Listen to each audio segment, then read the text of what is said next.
Knitting എന്ന ടോപ്പിക്കിൽ വരുന്ന കുറച്ച് ബേസിക് ആയിട്ടുള്ള കാര്യങ്ങൾ എന്തൊക്കെയാണെന്ന് നോക്കാം.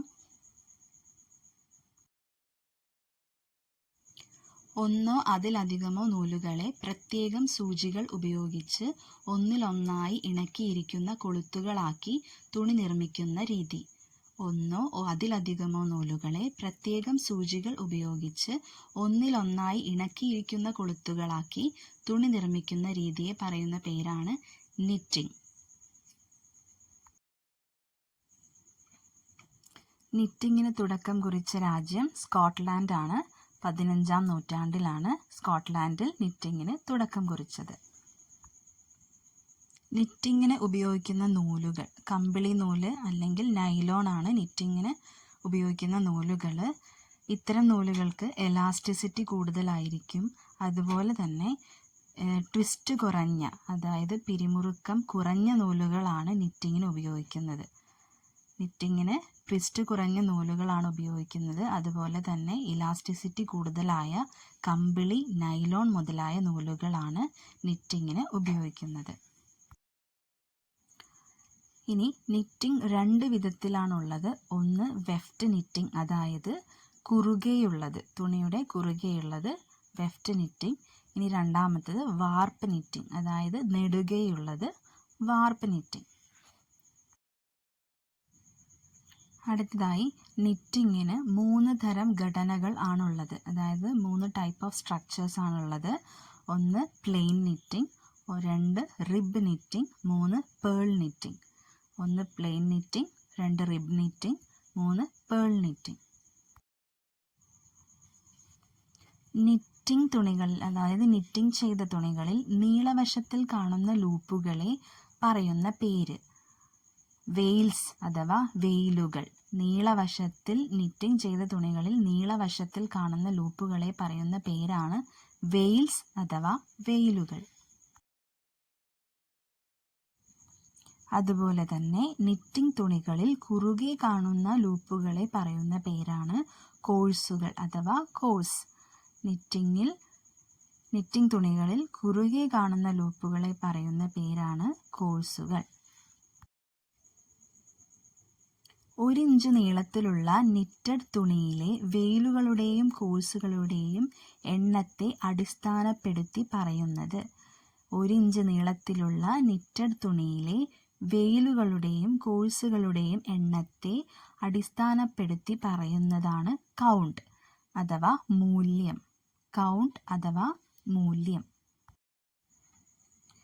അടിയുടുപ്പുകൾ അഥവാ ഇന്നർവെയേഴ്സ് നിർമ്മാണത്തിന് ഉപയോഗിക്കുന്ന തുണി.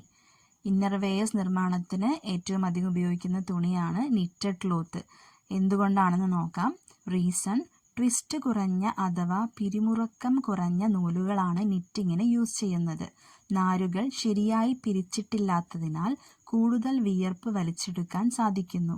അതുകൊണ്ടാണ് കൂടുതലായി ഇന്നർവെയേഴ്സ് നിർമ്മാണത്തിന് നിറ്റഡ് തുണികൾ ഉപയോഗിക്കുന്നത്. ആവശ്യാനുസരണം കണ്ണികൾ ഇട്ടതിനു ശേഷം കമ്പിയിൽ അറ്റത്തുള്ള കണ്ണിയുടെ ഉള്ളിൽ കൂടെ വലത്തുനിന്നും ഇടത്തോട്ട് ഉള്ളിലേക്ക് കുത്തി ആ കണ്ണി ഇടത്തെ കമ്പിയിൽ നിന്നും ഊരിയെടുക്കുന്നതിന് പറയുന്ന പേര്. ആവശ്യാനുസരണം കണ്ണികൾ ഇട്ടതിനു ശേഷം കമ്പിയിൽ അറ്റത്തുള്ള കണ്ണിയുടെ ഉള്ളിൽ കൂടി വലത്തുനിന്നും ഇടത്തോട്ട് ഉള്ളിലേക്ക് കുത്തി ആ കണ്ണി ഇടത്തെ കമ്പിയിൽ നിന്നും ഊരിയെടുക്കുന്നതിന് പറയുന്ന പേരാണ് സ്ലിപ്പ് സ്റ്റിച്ച്. ഉത്തരം സ്ലിപ്പ് സ്റ്റിച്ച്. നിറ്റ് സ്റ്റിച്ചിൻ്റെ റിവേഴ്സ് സ്റ്റിച്ച് എന്ന് പറയുന്നത് ഏത് സ്റ്റിച്ചാണ്? നിറ്റ് സ്റ്റിച്ചിൻ്റെ റിവേഴ്സ് സ്റ്റിച്ച് എന്ന് പറയുന്നത് ഏത് സ്റ്റിച്ചാണ്? ഉത്തരം പേൾ സ്റ്റിച്ച്. നിറ്റിങ്ങിൽ കണ്ണികളുടെ എണ്ണം കുറയ്ക്കുന്നതിന് പറയുന്ന പേര്. നിറ്റിങ്ങിൽ കണ്ണികളുടെ എണ്ണം കുറയ്ക്കുന്നതിന് പറയുന്ന പേര് ഡിക്രീസിങ്. നിറ്റിങ്ങിൽ ആവശ്യാനുസരണം കണ്ണികളുടെ എണ്ണം കൂട്ടുന്നതിന് പറയുന്ന പേര് ഇൻക്രീസിങ്. കണ്ണികളുടെ എണ്ണം കൂട്ടുന്നതിന് പറയുന്ന പേര് ഇൻക്രീസിങ്. നിറ്റിങ്ങിൽ തയ്യൽ അവസാനിക്കേണ്ട ഭാഗത്ത് തയ്ക്കുന്ന രീതിയെ പറയുന്ന പേര്. നിറ്റിങ്ങിൽ തയ്യൽ അവസാനിക്കേണ്ട ഭാഗത്ത് തയ്ക്കുന്ന രീതിയെ പറയുന്ന പേരാണ് കാസ്റ്റിംഗ് ഓഫ്. തയ്യൽ അവസാനിക്കേണ്ട ഭാഗത്ത് തയ്ക്കുന്ന രീതിയെ പറയുന്ന പേരാണ് കാസ്റ്റിംഗ് ഓഫ്. ഒരു നിറ്റിംഗ് സൂചിയിൽ തുന്നലുകളുടെ ആദ്യ നിര രൂപപ്പെടുത്തുന്നതിനുള്ള സാങ്കേതികത ഏതാണ്? ഒരു നിറ്റിംഗ് സൂചിയിൽ തുന്നലുകളുടെ ആദ്യ നിര രൂപപ്പെടുത്തുന്നതിനുള്ള സാങ്കേതികത ഏതാണ്? Casting on. Casting on. ഇനി നിറ്റിംഗ് പാറ്റേൺസ് ഏതൊക്കെയാണെന്ന് നോക്കാം. ഒരു വരി പേൾ സ്റ്റിച്ചും ഒരു വരി നിറ്റ് സ്റ്റിച്ചും ചെയ്യുക. ഇപ്രകാരം 2 വരികളും ആവർത്തിച്ച് ചെയ്യുമ്പോൾ കിട്ടുന്ന പാറ്റേൺ. ഒരു വരി പേൾ സ്റ്റിച്ചും ഒരു വരി നിറ്റ് സ്റ്റിച്ചും ചെയ്യുക. ഇപ്രകാരം 2 വരികളും ആവർത്തിച്ച് ചെയ്യുമ്പോൾ കിട്ടുന്ന പാറ്റേൺ ആണ് സ്റ്റോക്കിംഗ് സ്റ്റിച്ച് പാറ്റേൺ. അടുത്തത് ഒരു കണ്ണി നിറ്റും രണ്ടാമത്തെ കണ്ണി പേളും മൂന്നാമത്തെ കണ്ണി നിറ്റും നാലാമത്തെ കണ്ണി പേളും. അതായത് ഒരു കണ്ണി നിറ്റ്, രണ്ടാമത്തെ കണ്ണി പേള്, മൂന്നാമത്തെ കണ്ണി നിറ്റ്, നാലാമത്തെ കണ്ണി പേൾ. ഇങ്ങനെ ചെയ്ത് ആ വരിയുടെ അവസാനം പേൾ വരികയാണെങ്കിൽ അടുത്ത വരിയുടെ ആരംഭത്തിൽ പേൾ തന്നെ തുടങ്ങി ചെയ്യുന്ന രീതി.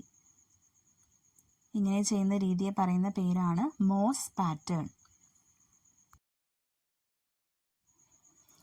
ഒരു നിറ്റ് ഒരു pearl, 2 knit 2 pearl, 3 knit 3 pearl എന്നിങ്ങനെ ഏതെങ്കിലും വിധത്തിൽ ഒന്നാമത്തെ വരി തയ്ച്ച ശേഷം അവസാനം നിറ്റ് വന്നാൽ അടുത്ത വരിയുടെ ആരംഭത്തിൽ പേൾ തുടങ്ങി ഇങ്ങനെ ആവർത്തിച്ച് ചെയ്യുമ്പോൾ കിട്ടുന്ന പാറ്റേൺ ആണ് റിബ്ഡ് പാറ്റേൺ. ഒന്നുകൂടെ പറയാം. ഒരു നിറ്റ് ഒരു pearl, 2 knit 2 pearl, 3 knit 3 pearl എന്നിങ്ങനെ ഏതെങ്കിലും വിധത്തിൽ ഒന്നാമത്തെ വരി തയ്ച്ച ശേഷം അവസാനം നിറ്റ് വന്നാൽ അടുത്ത വരിയുടെ ആരംഭത്തിൽ പേൾ തുടങ്ങി ഇങ്ങനെ ആവർത്തിച്ച് ചെയ്യുമ്പോൾ കിട്ടുന്ന പാറ്റേൺ റിബ്ഡ് പാറ്റേൺ. ഇരട്ട അക്കമുള്ള കണ്ണികളിട്ട് ഒരു വരി നിറ്റ്, രണ്ടാമത്തെ വരി പേള്, മൂന്നാമത്തെ വരി അകത്തേക്ക് നൂലിട്ട് 2 കണ്ണികൾ ഒന്നിച്ച് നിറ്റ്, നാലാമത്തെ വരി നിറ്റ് എന്നിങ്ങനെ 4 വരികൾ ചെയ്ത ശേഷം വീണ്ടും ഒന്നാം വരി മുതൽ 4 വരികളും ആവർത്തിച്ച് ചെയ്യുമ്പോൾ കിട്ടുന്ന പാറ്റേൺ. ഒന്നുകൂടെ പറയാം. ഇരട്ട അക്കമുള്ള കണ്ണികളിട്ട് ഒരു വരി നിറ്റ്, രണ്ടാമത്തെ വരി പേള്, മൂന്നാമത്തെ വരി അകത്തേക്ക് നൂലിട്ട് 2 കണ്ണികൾ ഒന്നിച്ച് നിറ്റ്, നാലാം വരി നിറ്റ് എന്നിങ്ങനെ 4 വരികൾ ചെയ്ത ശേഷം വീണ്ടും ഒന്നാം വരി മുതൽ 4 വരികളും ആവർത്തിച്ച് ചെയ്യുമ്പോൾ കിട്ടുന്ന പാറ്റേൺ ആണ് ബട്ടൺ പാറ്റേൺ അല്ലെങ്കിൽ ball pattern. Button pattern, ball pattern. 3ന്റെ ഗുണനം അനുസരിച്ചുള്ള കണ്ണികളിട്ട് അകത്തേക്ക് നൂലിടുക. ആദ്യത്തെ കണ്ണി സ്ലിപ്പ് ചെയ്യുക. പിന്നീട് 2 കണ്ണികൾ ഒന്നിച്ചു കുത്തി നിറ്റ് ചെയ്യുക. വീണ്ടും അകത്തേക്ക് നൂലിട്ട് സ്ലിപ്പ് ചെയ്ത ശേഷം ബാക്കി 2 എണ്ണം നിറ്റ് ചെയ്യുക. അവസാനം വരെ ഓരോ വരികളും ഈ രീതിയിൽ തയ്ക്കുമ്പോൾ കിട്ടുന്ന പാറ്റേൺ കംഫർട്ട് പാറ്റേൺ. ഒന്നുകൂടെ ശ്രദ്ധിക്കുക. 3ന്റെ ഗുണനം അനുസരിച്ചുള്ള കണ്ണികളിട്ട് അകത്തേക്ക് നൂലിടുക. ആദ്യത്തെ കണ്ണി സ്ലിപ്പ് ചെയ്യുക. പിന്നീട് 2 കണ്ണികൾ ഒന്നിച്ചു കുത്തി നിറ്റ് ചെയ്യുക. വീണ്ടും അകത്തേക്ക് നൂലിട്ട് സ്ലിപ്പ് ചെയ്ത ശേഷം ബാക്കി 2 എണ്ണം നിറ്റ് ചെയ്യുക. അവസാനം വരെ ഓരോ വരികളും ഈ രീതിയിൽ തയ്ക്കുമ്പോൾ കിട്ടുന്ന പാറ്റേൺ ആണ് കംഫർട്ട് പാറ്റേൺ. സൂചിയിൽ ആവശ്യമുള്ള കണ്ണികളിട്ട് എല്ലാ വരികളും നിറ്റ് ചെയ്ത് 2 വശത്തും ഒരേപോലെ കാണുന്ന തയ്യൽ. സൂചിയിൽ ആവശ്യമുള്ള കണ്ണികളിട്ട് എല്ലാ വരികളും നിറ്റ് ചെയ്ത് 2 വശത്തും ഒരേപോലെ കാണുന്ന തയ്യലാണ് ഗാർട്ടർ സ്റ്റിച്ച്. 3ന്റെ ഗുണനം അനുസരിച്ചുള്ള കണ്ണികൾ ഇടുക. 3 നിറ്റ് 3 പേൾ എന്നിവ വീതം തയ്ക്കുക. രണ്ടാമത്തെ വരി തയ്ക്കുമ്പോൾ നിറ്റ് ചെയ്ത കണ്ണികൾ പേൾ തയ്ക്കണം. മൂന്നാമത്തെ വരി ഒന്നാമത്തെ രീതിയിൽ തയ്ക്കണം. ഇപ്രകാരം 3 വരികൾ കഴിയുമ്പോൾ പാറ്റേൺ മാറ്റിയിടണം. ഇങ്ങനെ തയ്ക്കുമ്പോൾ കിട്ടുന്ന പാറ്റേൺ ആണ് ബാസ്ക്കറ്റ് പാറ്റേൺ. അതായത് 3ന്റെ ഗുണനം അനുസരിച്ചുള്ള കണ്ണികൾ ഇടുക. 3 നിറ്റ് 3 പേൾ എന്നിവ വീതം തയ്ക്കുക. രണ്ടാമത്തെ വരി തയ്ക്കുമ്പോൾ നിറ്റ് ചെയ്ത കണ്ണികൾ പേൾ തയ്ക്കണം. മൂന്നാമത്തെ വരി ഒന്നാമത്തെ രീതിയിൽ തയ്ക്കണം. ഇപ്രകാരം 3 വരികൾ കഴിയുമ്പോൾ പാറ്റേൺ മാറ്റി ഇടണം. ഇങ്ങനെ തയ്ക്കുമ്പോൾ കിട്ടുന്ന പാറ്റേൺ ആണ് ബാസ്ക്കറ്റ് പാറ്റേൺ. നിറ്റിംഗ് ടോപ്പിക്കിൻ്റെ അടുത്ത പാർട്ട് എത്രയും വേഗം അപ്ലോഡ് ചെയ്യുന്നതായിരിക്കും.